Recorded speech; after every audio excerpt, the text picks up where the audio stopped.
Gostaria de fazer a leitura com vocês no Evangelho de João, capítulo 6, versículos 52 a 57. Santa Ceia do Senhor. Amém? Todos acharam? A palavra do Senhor nos diz assim. Então os judeus começaram a discutir exaltadamente entre si: como pode este homem nos oferecer a sua carne para comermos? Jesus lhe disse: eu lhes digo a verdade, se vocês não comerem a carne do Filho do Homem e não beberem o seu sangue, não terão vida em si mesmos. Todo aquele que come minha carne e bebe o meu sangue tem vida eterna, e eu o ressuscitarei no último dia. Pois a minha carne é verdadeiramente comida, e o meu sangue verdadeiramente bebida. Todo aquele que come a minha carne e bebe o meu sangue permanece em mim e eu nele. Da mesma forma, como o Pai que vive me enviou, e eu vivo por causa do Pai, assim aquele que se alimenta de mim viverá por minha causa. Este é o pão que desceu dos céus. Os antepassados de vocês comeram maná e morreram, mas aquele que se alimenta deste pão viverá para sempre. Isso ele disse quando ensinava na sinagoga de Cafarnaum. Só até aqui a leitura da palavra de Deus. Amém, igreja? Santa Ceia do Senhor. Hoje eu quero dar uma palavra voltada para essa cerimônia tão significativa, tão importante para aqueles que confessam uma fé no Senhor Jesus, para aqueles que dizem que o Senhor é o meu Salvador. Nós temos esse costume de celebrar a ceia todos os meses. E esse costume de celebrar com o pão e o vinho, que é a ceia do Senhor para nós hoje, isso é uma cerimônia milenar, mais de 4.000 anos há essa cerimônia. E quando nós entendemos essa questão da Santa Ceia do Senhor, quando nós compreendemos o significado, a importância de nós cearmos todos os meses, ela se torna uma fonte de bênção e, além de bênção, saúde para os nossos corpos. Então nós vamos entender essa noite. Eu quero que você preste bem atenção, que você guarde isso. Deus tocou no meu coração para ministrar novamente essa palavra. Vamos entender a importância de celebrar, de onde veio esse costume, quando esse costume, na realidade, essa cerimônia surgiu, como foi feito no passado e como deve ser celebrada nos dias de hoje. A Santa Ceia foi celebrada assim no Antigo Testamento, na época da lei. Só que ela antecede também a lei, muito antes da lei. Essa palavra Santa Ceia vem do termo utilizado muito na Igreja Católica, chamado Eucaristia, que no grego significa ação de graça, agradecimento. E no Novo Testamento, Jesus está celebrando uma cerimônia, quando ele estava celebrando o jantar de Páscoa. Jesus realizou, naquele momento que ele estava celebrando aquele jantar de Páscoa, ele celebrou um kiddush. Kiddush é um termo hebraico de Eucaristia. que para nós hoje é a ceia. O que é o Kiddush? Não vamos seguir o ritual judaico, porque nós não somos judeus. Mas o Kiddush é um ato de agradecimento em forma de uma simples refeição.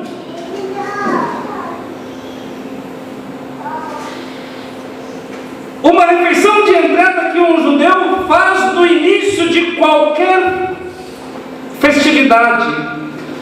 O judeu ele comia de maneira litúrgica e cerimonial. Mas o Kiddush não era para saciar a fome, porque ele não é uma refeição.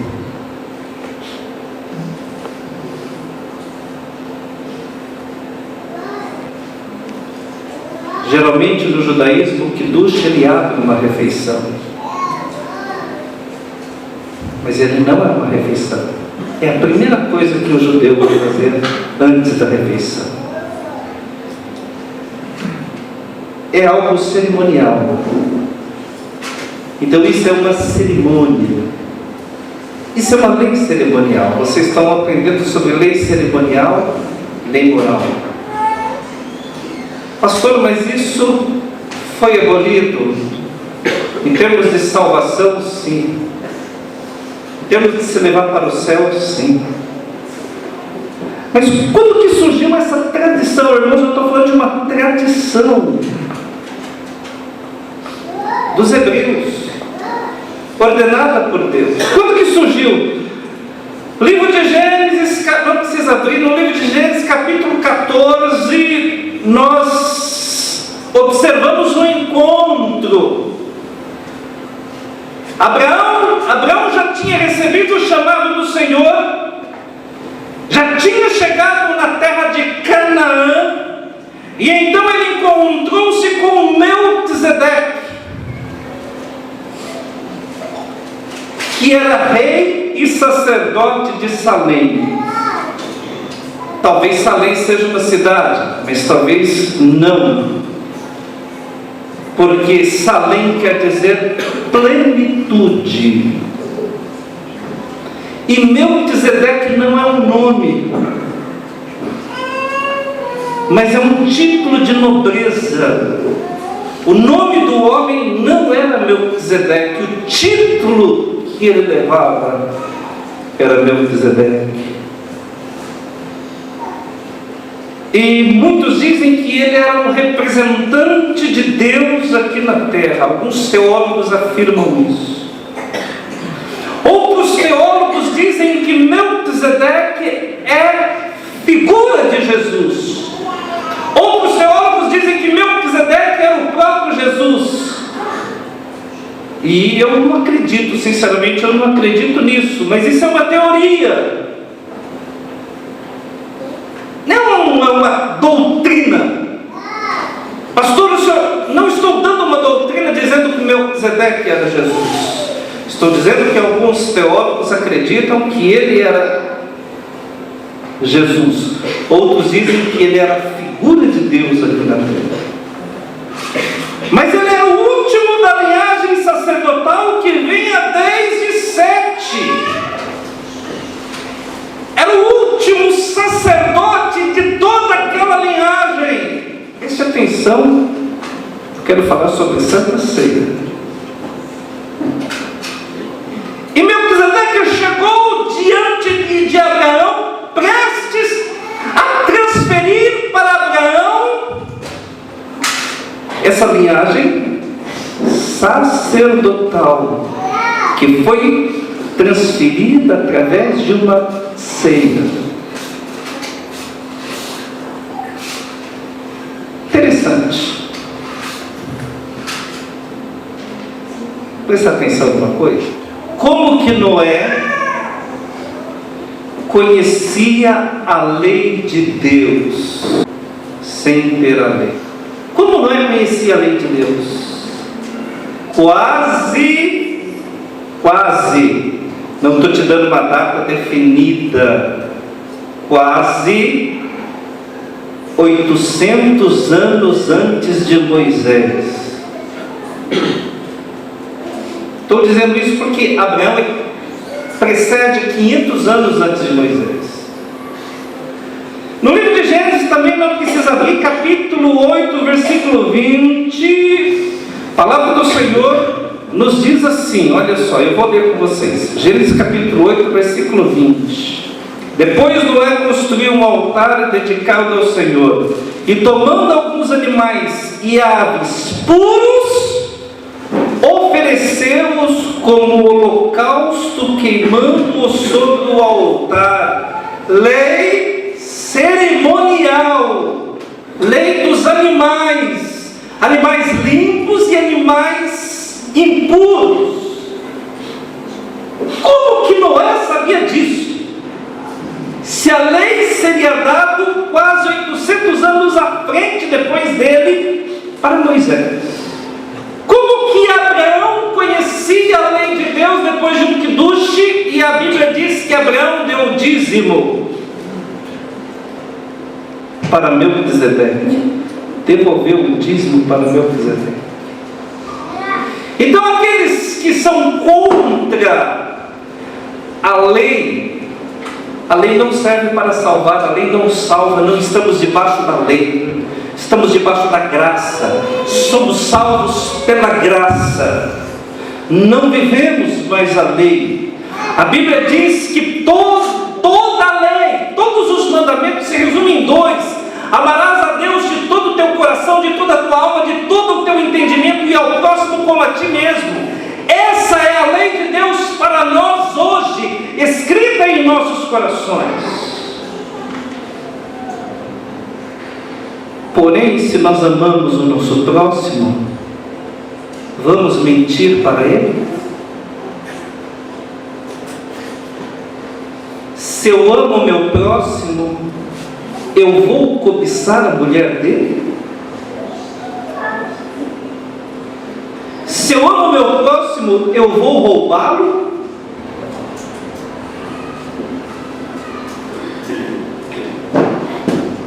E não roubarás, não adulterarás, não dirás falso testemunho, está na lei. No livro de Gênesis capítulo 14, versículo 18, olha só o que nos diz a palavra de Deus. Irmãos, vamos entender, é muito importante você prestar atenção para você entender a ceia. Gênesis capítulo 14, versículo 18. Nos diz assim a palavra de Deus: ora, Melquisedeque, rei de Salém, trouxe pão e vinho, pois era sacerdote do Deus Altíssimo, e abençoou Abraão, dizendo: bendito seja Abraão pelo Deus Altíssimo e Criador dos céus e da terra, e bendito seja o Deus Altíssimo que entregou os teus inimigos nas tuas mãos. E Abraão deu-lhe o dízimo de tudo. Melquisedeque, através de uma cerimônia de um quiduche, a Bíblia diz que ele comeu. Rei de Salém trouxe pão e vinho, pois era sacerdote do Deus Altíssimo. O ato deles comerem, aí eu perguntei, como Noé conhecia a lei? Como Noé tinha essa lei gravada em seu coração? Para saber o que era um animal limpo, o que era um animal impuro, para saber o que era um holocausto, o que era um sacrifício.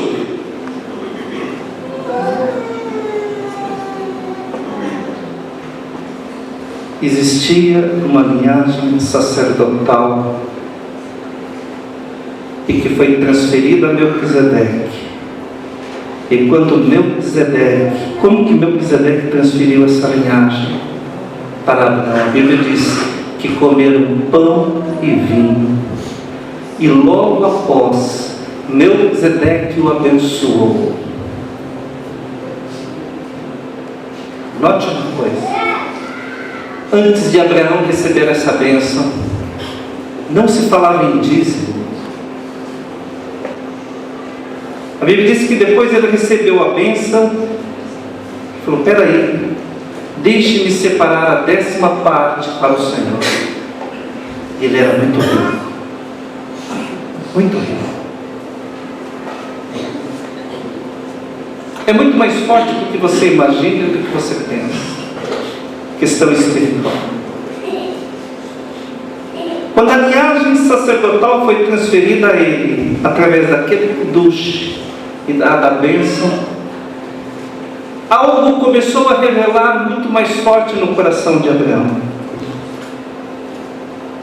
Melquisedeque trouxe pão e vinho e fez aqui a celebração de uma ceia com Abraão. Ele fez ali um ato cerimonial. E este ato significou a transferência de bênção sacerdotal. E a partir daquele momento, Abraão estava recebendo uma transferência de autoridade. Uma transferência de autoridade. Como que ele estava recebendo? Comendo pão e vinho. Isso foi uma refeição cerimonial que marcou a vida do pai Abraão. O ato de comer. Por isso hoje é dia dos pais. Muitos filhos foram comer com seus pais. É um dia especial para os pais, né? É um dia que os pais querem os filhos comendo junto. Não, é besteira. Todo dia isso é comércio. Tudo bem, eu sei. Você pode até dizer que é comércio, mas tem pai que não abre mão disso. É mesmo, briga o ano inteiro, mas no dia dos pais estão lá juntos. O ato de comer é muito mais do que se alimentar. Preste atenção. Pode ser uma fonte de bênção na nossa vida ou uma fonte de maldição. Melquisedeque entregou bênção a Abraão, comendo com ele o pão e bebendo o vinho. E a ceia sempre foram esses dois elementos. Há 4.000 anos, 4.000 anos, sempre foi esses dois elementos.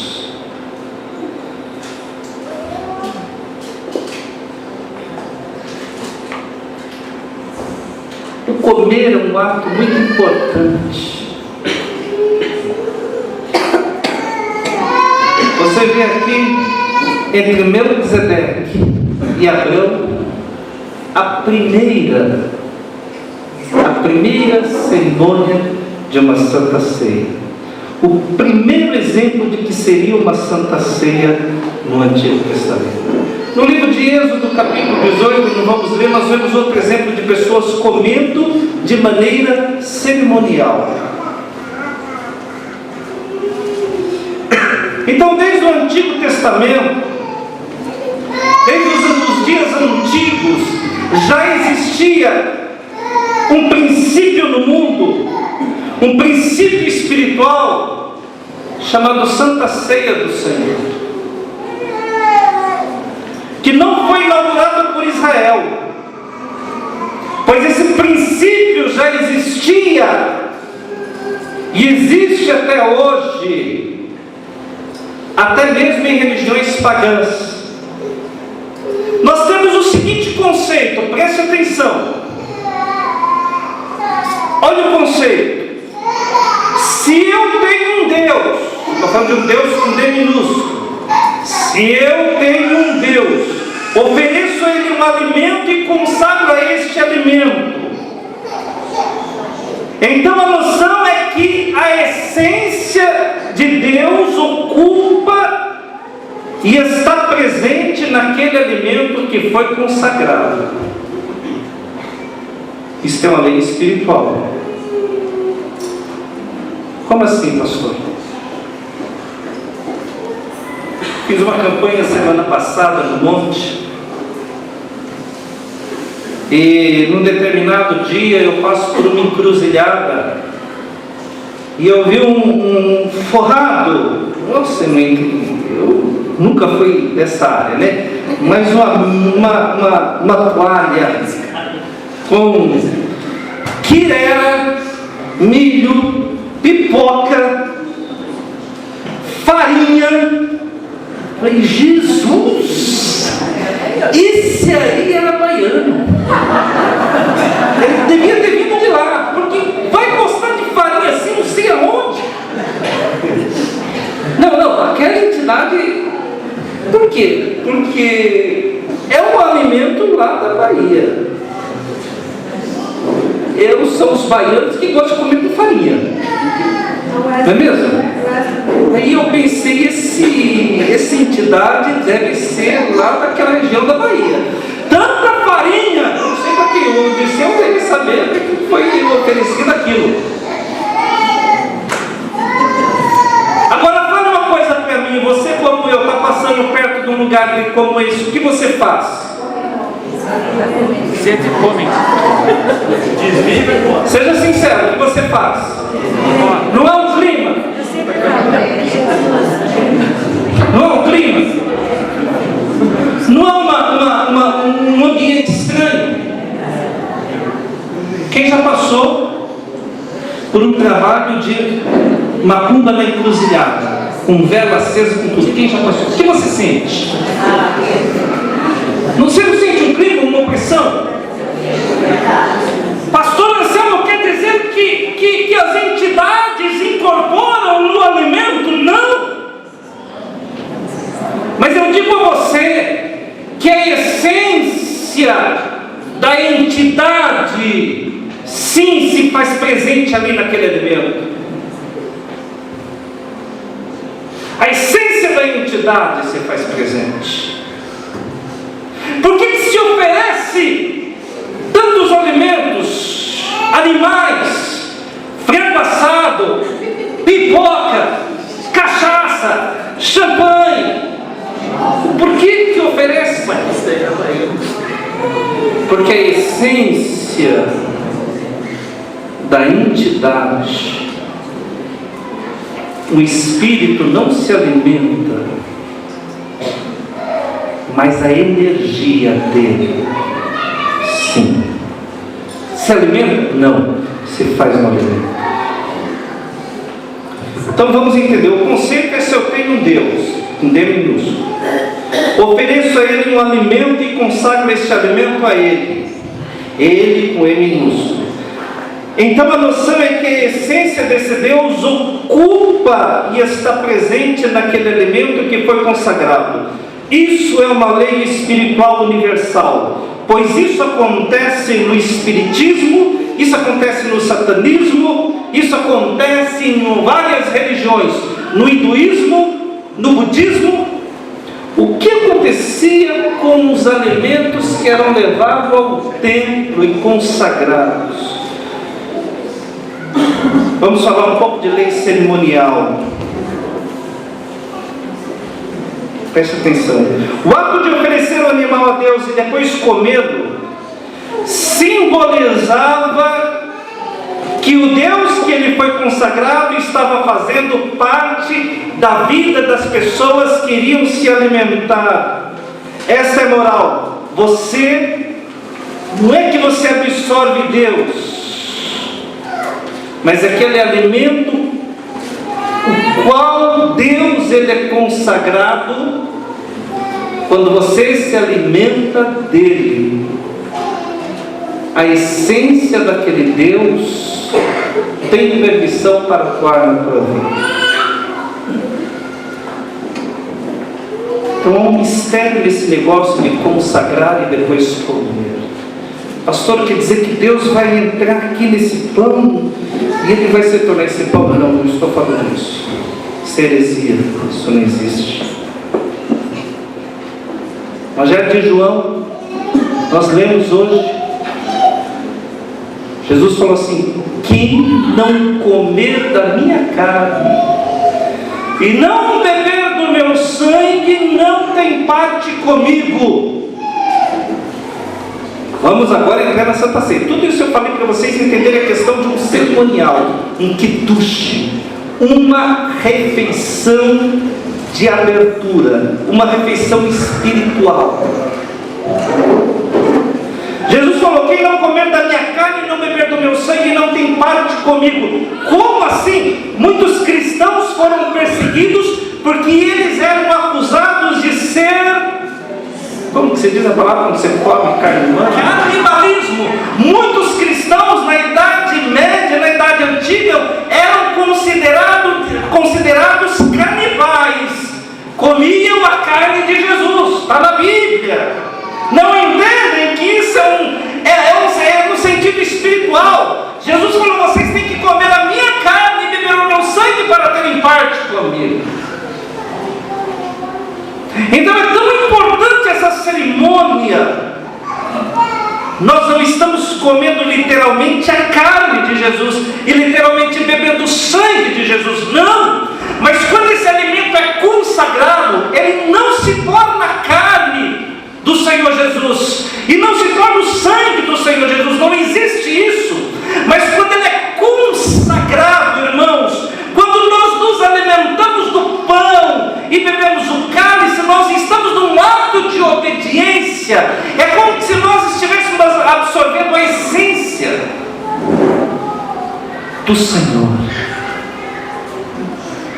E a ceia tem sim grande efeito na nossa vida.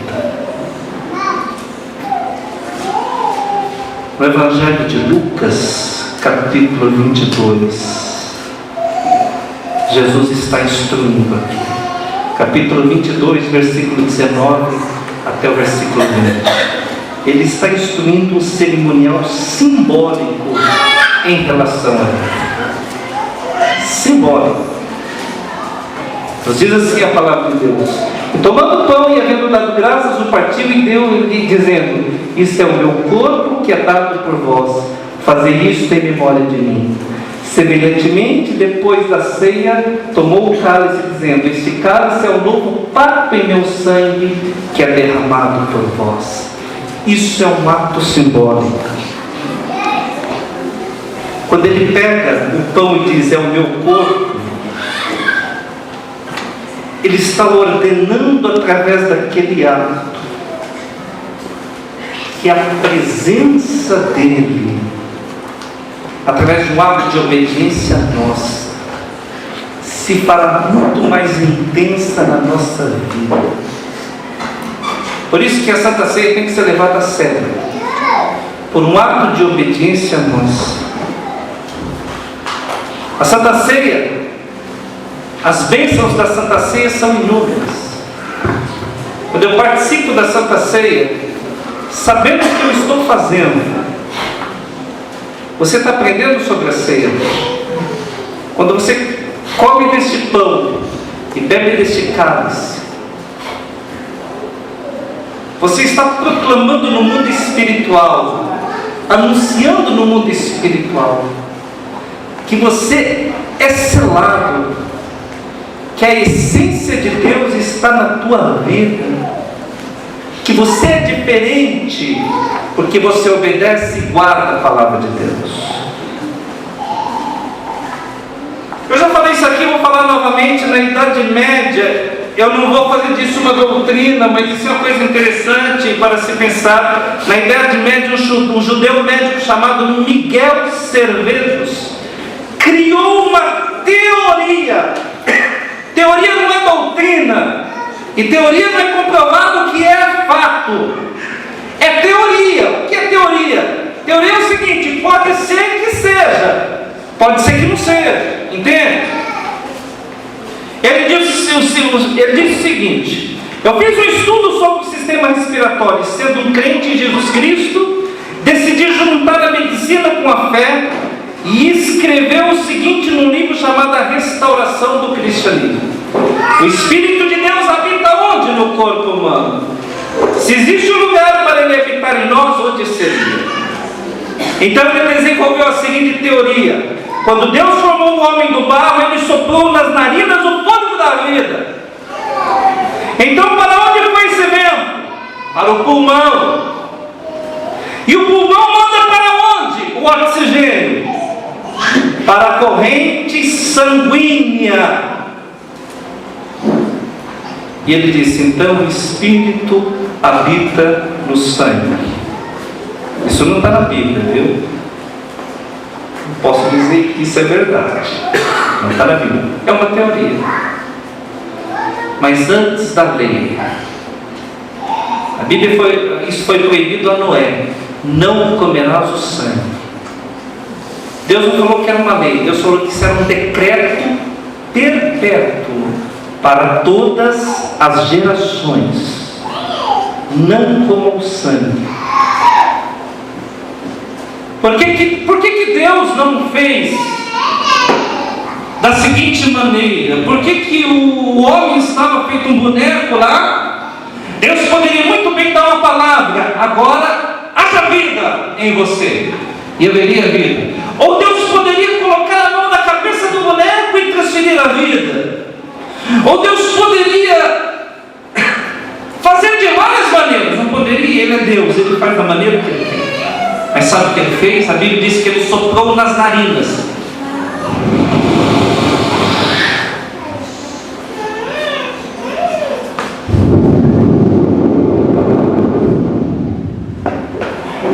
E a Bíblia diz que Ele soprou o fôlego de vida. Glória a Deus. Aleluia. E entrou a vida, e o homem se tornou alma livre. Aleluia. Glória a Deus. Por que a preocupação dos apóstolos em não comer carne sacrificada aos ídolos? Me digam, por que a preocupação dos apóstolos em não comer carne sacrificada aos ídolos? Estude um pouco de história eclesiástica. Porque todos que comiam uma carne sacrificada a um ídolo abriam uma porta para que o ídolo habitasse na vida, o espírito maligno habitasse na vida dele. Um espírito maligno. O porquê? O simples fato de comer. Os apóstolos proibiram terminantemente: não comam esses alimentos. O que tem a ver um simples alimento? Tem muito no reino espiritual, no mundo espiritual.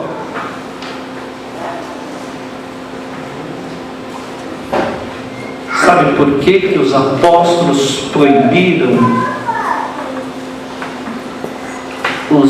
a igreja de comer carne sacrificada aos ídolos? Está na Bíblia. Porque o alimento, a comida que era consagrada ao ídolo, se tornava habitação de entidades, habitação de espíritos. Como um espírito pode habitar na comida? Quando nós comemos uma comida sacrificada ao ídolo, nós nos pactuamos com o ídolo. E aí vem doença, miséria, peste, todo tipo de problemas. Então o ato de comer, no sentido espiritual, forte. A ceia é um antídoto, pois quando nós comemos a ceia do Senhor em obediência, olha aqui, qualquer um aqui pode comer a ceia, comer pão e beber cálice. Ninguém sabe o que você fez. Ninguém sabe se você se prostituiu ou não, porque a tua vida não é problema de ninguém, a tua vida é problema teu. Pois um dia você vai estar face a face com Deus, diante do Senhor, lá, face a face, você e Deus, diante dele. E aí não vai ter papai, não vai ter mamãe, não vai ter esposa, não vai ter marido, não vai ter ninguém. É você e Deus. Então cada um faz da sua vida o que você quer. Do que reclama o homem a não ser das suas próprias escolhas. Tudo na nossa vida é fruto de nossas escolhas. Tudo. A vida do ser humano é fruto das suas escolhas. O que você escolhe na sua adolescência, o que você escolhe ser, a maneira como você escolhe andar, a maneira como você escolhe servir a Deus na sua adolescência, na sua juventude, vai determinar como será toda a sua vida. Cada um é responsável por suas escolhas, e a Bíblia diz que nós colheremos os frutos de cada escolha errada que fizermos. Pois somos especialistas em enganar. O filho engana o pai, o marido engana a esposa, o namorado engana a namorada. Até as crianças já sabem enganar.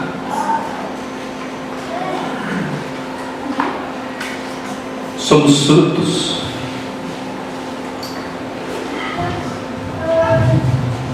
Nós somos frutos de nossas escolhas. A ceia do Senhor deve ser tomada, deve ser servida a quem é batizado nas águas por imersão. E um dia um profeta, apóstolo, não sei, pastor, nem sei mais o que ele é, falou para mim: olha, pastor Anselmo, é o seguinte, não está na Bíblia que para tomar a Santa Ceia do Senhor tem que ser batizado nas águas. Não está mesmo. Não está. Fala isso quem nunca estudou história eclesiástica e não conhece sobre história eclesiástica. Existe um documento do primeiro século chamado Didaquê. Não é um documento inspirado pelo Espírito Santo. É um documento histórico, provado realmente que é um documento do primeiro século. Os Atos dos Apóstolos. No Didaquê, no capítulo 9, nos diz o seguinte: olha, isso é a palavra dos apóstolos. Celebrem a ceia deste modo. Olha como os apóstolos mandaram. Digam primeiro sobre o cálice: nós te agradecemos, Pai nosso, por causa da santa vinha do teu servo Davi. Depois digam sobre o pão partido. Do mesmo modo como este pão partido tinha sido semeado sobre as colinas e depois recolhido para se tornar um, assim também a tua igreja seja reunida desde os confins da terra no teu reino, porque tu é a glória e o poder por meio de Jesus Cristo para sempre. Ninguém coma nem beba da Santa Ceia se não tiver sido batizado em nome do Pai, do Filho e do Espírito Santo, porque sobre isso o Senhor disse: não dei coisa santa aos cães. Glória a Deus. Será que os apóstolos, pastor Marcelino, não foi ele quem falou isso não, viu? Será que os apóstolos, pastor Marcelino, eram dignos de crédito? Será que nós hoje devemos acreditar no ensinamento do primeiro século, redigido pela mão dos apóstolos, ou não devemos? Não, pastor, se fosse tão importante estava na Bíblia. Mas por que os apóstolos seguiam à risca esse costume? Só participava da ceia quem era batizado. Mas espera aí, para ser batizado naquela época simbolizava morrer. Como assim morrer? Porque o batismo tinha que ser público. Todos tinham que ver o batismo. Todos tinham que ver a pessoa sendo batizada. Não podia ser escondido. E quando o crente falava assim: eu quero ser batizado, ele sabe que ele seria perseguido e possivelmente morto. Então, em segundo lugar, para ser batizado tinha que realmente ser convertido. Nada de nhenhenhê. Eu não sei se eu estou preparado. Não é minha hora, eu não estou sentindo no meu coração, pastor Anselmo, desse batizado. O meu coração não diz que eu tenho que me batizar agora. Vai se converter. Ele disse que o teu coração te engana.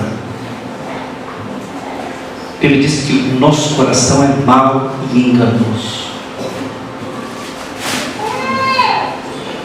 Batismo é decisão. É decisão. Eu decidi. Quando eu tinha 17 anos, eu vou me batizar. Eu decidi descer as águas do batismo. E não me arrependo até hoje, com 51 anos de idade. Para os apóstolos, para tomar a ceia do Senhor, tinha que ser batizado nas águas. Não tinha nada de nhenhenhê. Tinha que levar uma vida diante de Deus, uma vida consagrada ao Senhor. Isso é ceia.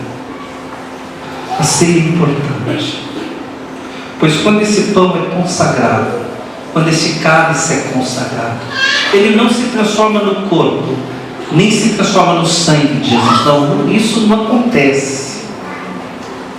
Mas, irmãos, Deus se alegra e abençoa a vida daquele que participa da ceia do Senhor com integridade, com sinceridade. Aleluia. É uma questão pessoal. Questão pessoal minha, questão pessoal sua. Cada um decide por si. Se você é batizado nas águas, você deve participar da ceia do Senhor de maneira digna, não de maneira indigna. A Bíblia diz assim: examine-se, pois, o homem a si mesmo, e assim coma desse pão e beba deste cálice, pois quem come e bebe indignamente, come e bebe para a sua própria condenação. Se não tivesse um significado tão grande como que um ato de comer um pão e beber um cálice me condena. Então eu entendo que a ceia, sim, é uma cerimônia importantíssima e que devem participar dela aqueles que estão em plena comunhão com o Senhor. Glória a Deus. Não, eu não estou falando dos prefeitos. Eu não estou falando daqueles que nunca pecam. Porque tem uma religião por aí, e essa religião diz o seguinte: olha, somente quem faz parte dos selados, que são 144 mil, podem participar do corpo e do sangue.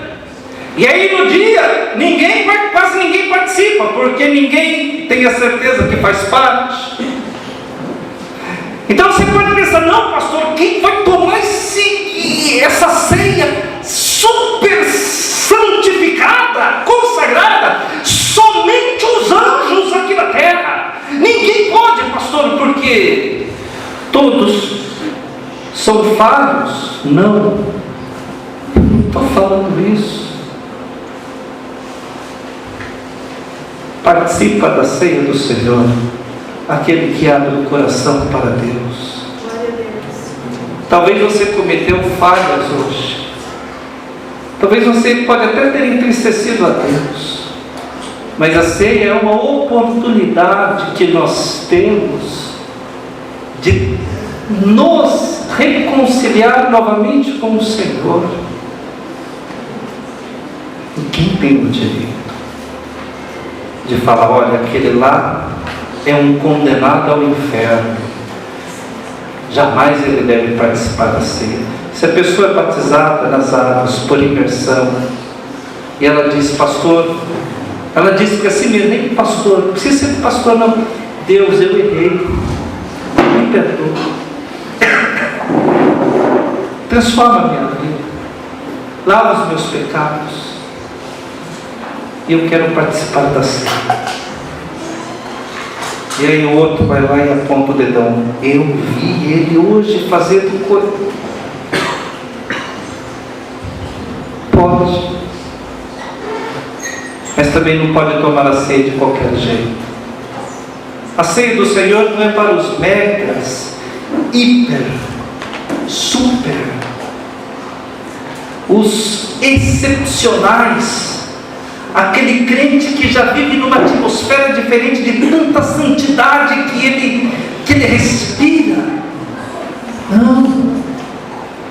Paulo diz: tais foste alguns de vós, mas fostes lavados, mas fostes santificados, mas fostes transformados pelo... Tais como assim? Não sabeis que os injustos não herdarão o reino de Deus, nem os imorais, nem os idólatras, nem os adúlteros, nem os sodomitas, nem os efeminados, nem os roubadores, nem os ladrões, nem os injustos herdarão o reino de Deus, mas todos esses foram transformados.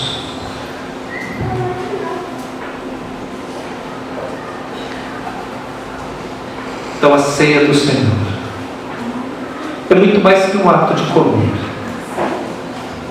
É um ato de participar do corpo e do sangue do Senhor Jesus. É um ato de reverência. É um ato que tem várias consequências. A Bíblia diz assim: por isso que há entre vós muitos fracos e doentes, e não poucos os que dormem. Se você toma a Santa Ceia em obediência, você recebe os benefícios da obediência.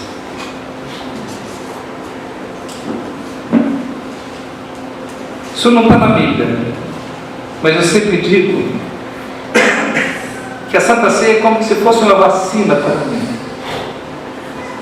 Santa Ceia cura. Pastor, onde que está isso na Bíblia? Não, a Bíblia diz que quem toma a Santa Ceia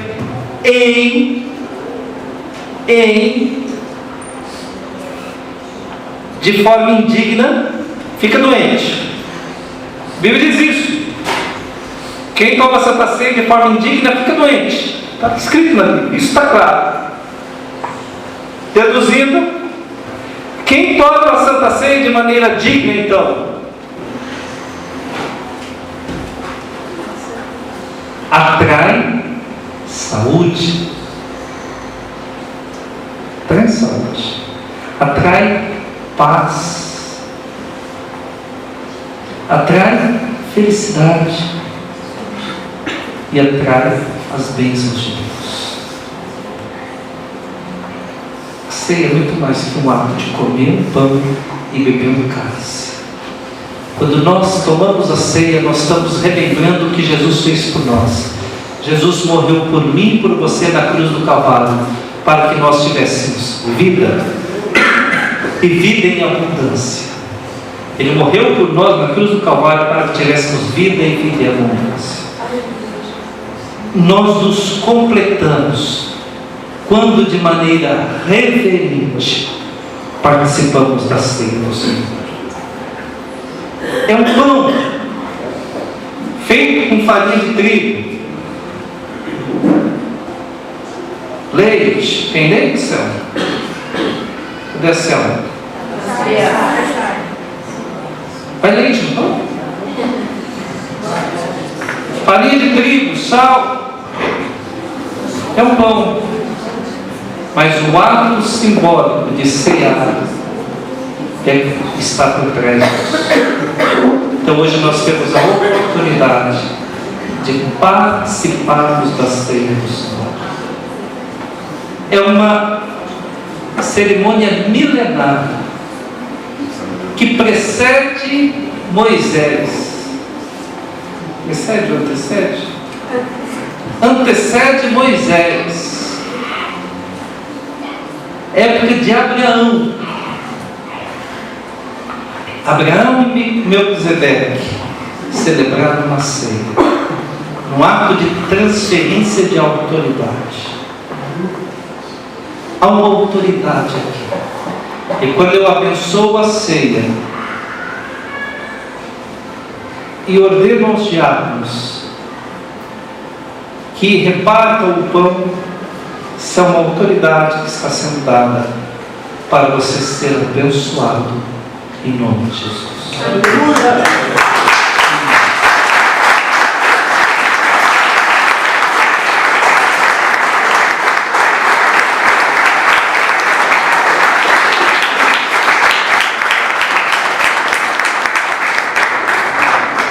Vamos então participar da ceia do Senhor. Vamos então. Pastor, eu não sou batizado, pastor, eu posso participar da ceia do Senhor? Não. Dê o seu nome do batismo. O batismo vai ser dia 15 de novembro. Ainda está em tempo de começar o catecúmeno. Temos uma classe aqui já com 5 pessoas. Então ele está em tempo de você começar. Dê o seu nome para o batismo. Pastor, só em dezembro que eu vou participar da ceia? Sim. Em dezembro. Se você der o seu nome agora. Mas pastor, me batiza semana que vem. Não, que adianta? Você não conhece, você não sabe o que é o batismo. Tem que se preparar sim. Tem que aprender a palavra de Deus. Nada é de qualquer jeito. A ceia não é banalizada. Não pode ser de qualquer jeito. As coisas de Deus não são de qualquer jeito. Ah, vamos batizar. Quem aqui está sentindo de Deus de batizar? Pode vir aqui. Não existe isso no reino de Deus. Não existe isso em uma igreja séria. Uma igreja que é comprometida com a verdade da palavra de Deus. Ela prepara a pessoa para o batismo. Uma igreja que é séria não serve a Santa Ceia de qualquer jeito. Não banaliza a Santa Ceia. Uma igreja que é séria segue os princípios da palavra de Deus. Guarda os princípios da palavra de Deus. Aleluia. E quero dizer, com muita alegria e honra, parabéns. Você faz parte de uma igreja séria, que honra e vive a palavra da verdade. Que o Senhor te abençoe grandemente. Vamos nos colocar em pé, vamos orar ao Senhor e agradecer a Deus pela santa ceia, que ceia maravilhosa, que presença forte de Deus, né? Bem, Pai querido, te louvo e te agradeço nesta noite pela tua presença, pela manifestação do teu Espírito Santo nesta santa ceia. Muito obrigado, Pai. Quero te pedir que o Senhor abençoe cada irmão, cada irmã desta igreja. Abre as janelas do céu, Senhor. Ó Deus querido, derrame as suas bênçãos sobre cada um. Permita, ó Pai, que nós tenhamos uma ótima semana na tua presença. Cerca-nos com os teus anjos. Guarda, proteja-nos, livra-nos de todo mal, de todo acidente, de todo ato de violência, assalto, roubo, bala perdida, acidente no trabalho, doméstico. Livra-nos de todo mal e que possamos ter uma ótima semana abençoada por Ti, ó Deus. Pai, eu te adoro, te louvo, te agradeço e te peço em o nome do Senhor Jesus. Que o Senhor te abençoe e te guarde. Que o Senhor faça resplandecer o teu rosto sobre ti e tenha misericórdia de ti. Que o Senhor volte para ti o teu rosto e te dê a paz.